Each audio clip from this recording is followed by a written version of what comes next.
Hi friends, welcome back to my channel Banu's recipe. இன்னைக்கு நம்ம சேனல்ல சுண்டைக்காய் வத்த குழம்பு எப்படி செய்யறதுன்னு பார்க்க போறோம். சுண்டைக்காயில anti fungal and anti bacterial effect ரொம்ப ஜாஸ்தியா இருக்கு. இதை நம்ம அடிக்கடி உணவுல சேர்த்துக்கிட்டா ரொம்ப நல்லது. வாங்க நம்ம இப்போ இந்த குழம்பு எப்படி செய்யறதுன்னு பார்க்கலாம். ஸ்டவ் ஆன் பண்ணிட்டு இந்த குழம்பு சட்டி வச்சிருக்கேன். இந்த சட்டி நல்லா சூடானதும் கொஞ்சம் எண்ணெய் ஊத்திக்கிறேன்.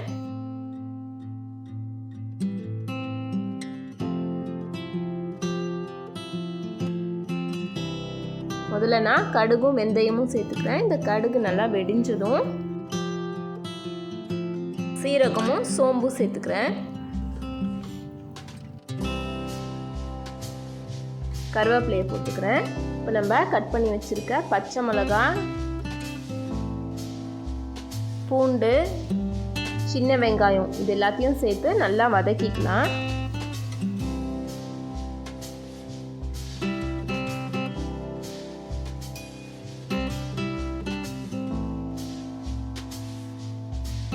குழம்புக்கு தேவையான அளவு உப்பு சேர்த்துக்கிறேன்.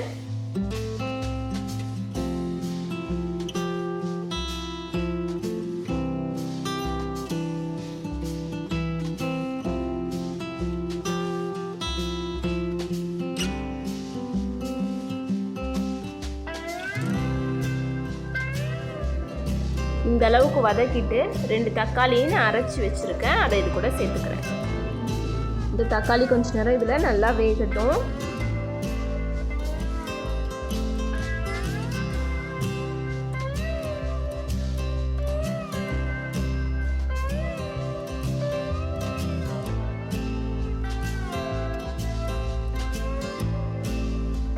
இப்போ மஞ்சத்தூள், மிளகாத்தூள், குழம்பு மசாலா தூள் இது எல்லாத்தையும் சேர்த்து நல்லா வதக்கிக்கலாம்.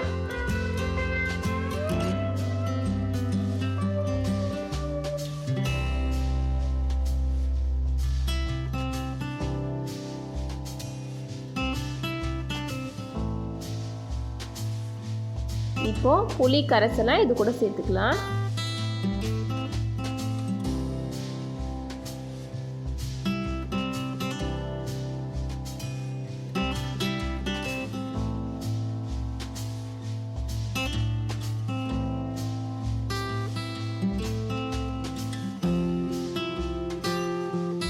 இப்போ குழம்புக்கு தேவையான அளவு தண்ணி ஊற்றி இந்த குழம்பை நல்லா கொதிக்க வைக்க போகிறோம்.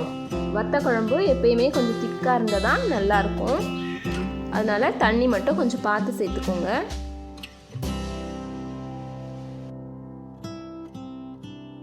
இப்போது இந்த குழம்பு கொஞ்சம் கொதிக்கட்டும்.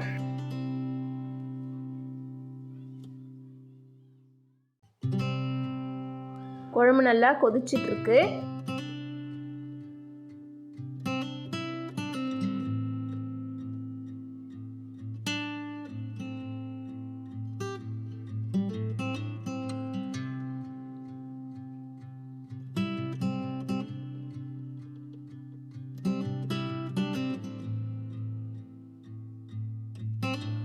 இப்படி கெட்டி ஆகிற நேரத்தில் நம்ம வறுத்து வச்சுருக்க சுண்டைக்காய் இது கூட சேர்த்துக்கலாம். சுண்டைக்காயை இப்படி வறுத்து சேர்த்துக்கிட்டிங்கன்னா ரொம்ப நல்லாயிருக்கும். இது நல்லா மிக்ஸ் பண்ணி விட்டுட்டு ஒரு 5 நிமிஷத்துக்கு சிம்லேயே வச்சு கொதிக்க விட போகிறோம்.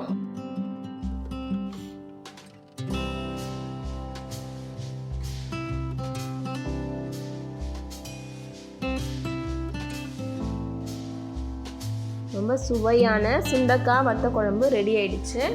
பார்க்கும்போதே சாப்பிடணுன்னு ஆசையாக இருக்குது. சூடான சாதத்தில் பிசைஞ்சு சாப்பிட ரொம்ப அருமையாக இருக்கும். சுண்டைக்காய் வத்த குழம்பை நம்ம இப்போ ஒரு பவுலில் மாற்றிக்கலாம்.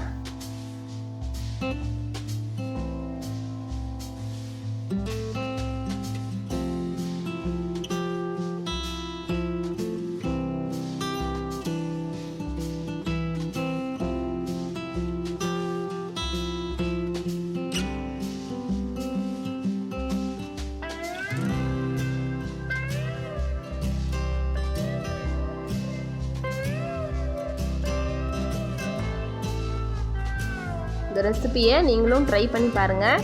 இந்த வீடியோ உங்களுக்கு பிடிச்சிருந்தா லைக் பண்ணுங்கள், ஷேர் பண்ணுங்கள், கமெண்ட் பண்ணுங்கள். புதுசாக என்னோடய வீடியோஸ் பார்க்குறீங்கன்னா மறக்காமல் சப்ஸ்கிரைப் பண்ணுங்கள். பக்கத்தில் இருக்க பெல் ஐக்கானை ப்ரெஸ் பண்ணுங்கள். தேங்க்யூ.